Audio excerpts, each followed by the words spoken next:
La rentrée va bon train à l'Université du Québec en Abitibi-Témiscamingue, mais la réduction des seuils d'immigration vient tout de même compliquer la situation de certains étudiants étrangers. On est dans l'incertitude par rapport à beaucoup de décisions qui sont à venir.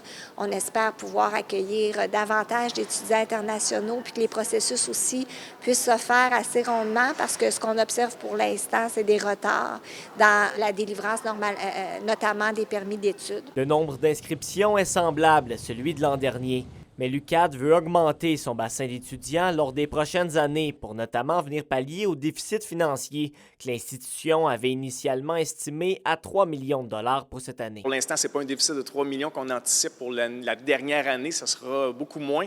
Mais c'est un défi, effectivement, la question du financement des universités, la réalité budgétaire des universités en fonction de la hausse de notre effectif étudiant, de la provenance de nos étudiants aussi. Dans la foulée de la rentrée, le plan stratégique des 5 prochaines années a aussi été dévoilé.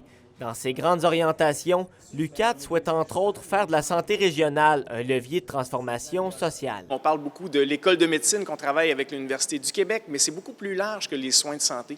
Donc, on souhaite vraiment s'attaquer à l'ensemble des déterminants de la santé qui touchent la population. Donc, l'éducation, la culture est importante. Le processus pour offrir possiblement dans le futur un programme de médecine familiale en région est toujours en cours.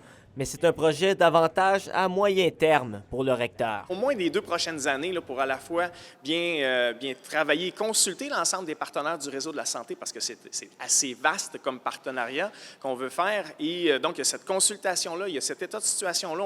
On veut vraiment réfléchir sur la couleur distinctive que je vous parlais. Faisant partie de sa planification stratégique, l'UQAD lancera au mois d'octobre prochain son premier plan en éco-responsabilité. Pour l'occasion, plusieurs collègues universitaires feront le déplacement jusqu'à Rouyn-Noranda.